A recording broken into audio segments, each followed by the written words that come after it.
What's going on, guys? I just wanted to show you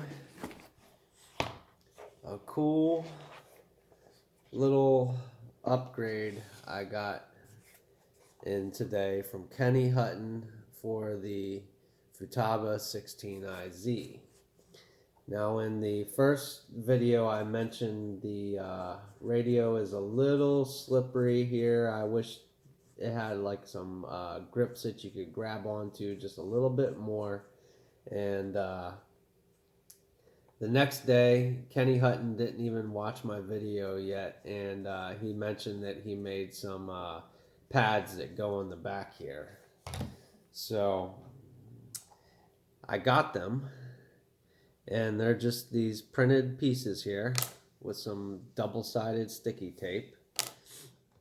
And you just install them on the back of the radio like so. So I'm going to go ahead and install them. One thing I will say that I noticed is that you will not be able to pull off this battery door once you install them. If you need to get your battery out, you're going to have to remove these, but it's just double-sided sticky tape again. So I am going to go ahead and install them real quick. Put my stick protectors on the ends here so I don't damage the sticks somehow. And I'm going to put them on real quick and see how they fit. See how they feel.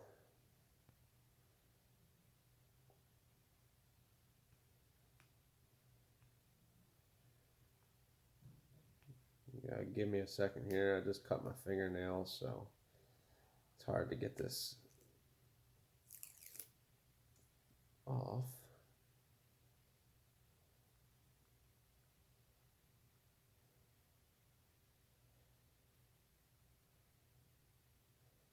Yeah, it's hard to do this without fingernails.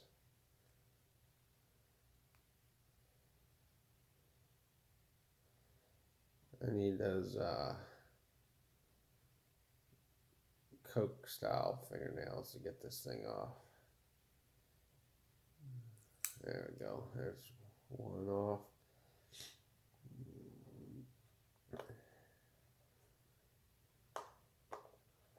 Try and position it right without sticking it first. And that one's on. I don't know how well these will stay on, especially in the cold, because sometimes this double-sided tape, basically the glue cracks in the cold, but we'll see.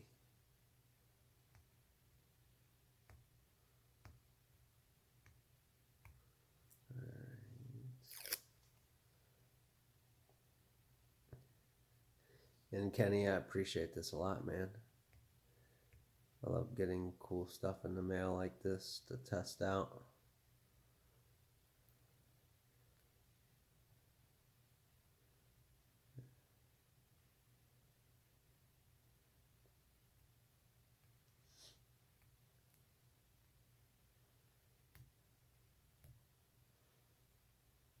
Now, I will say, after holding the radio for a couple days, I've gotten more used to it being thin and not having the bump outs on the back, but still I think this is going to be a nice upgrade.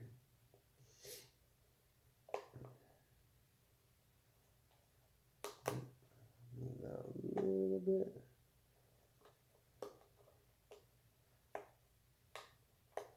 I think the sticky tape could be a hair thicker.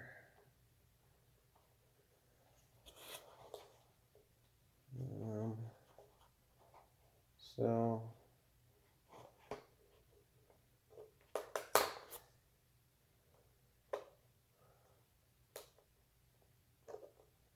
there we go.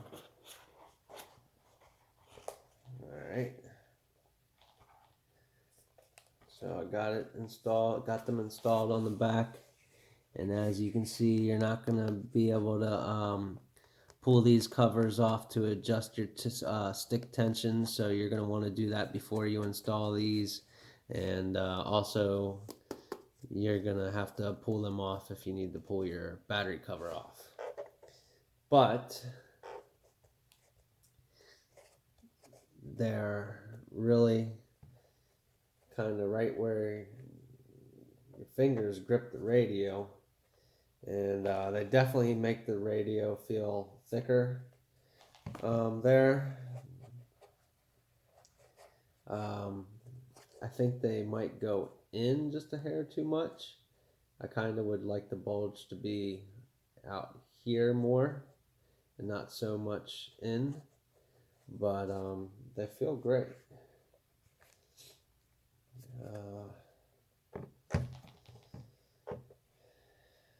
I have to get used to them because I've kind of gotten used to the radio without them now.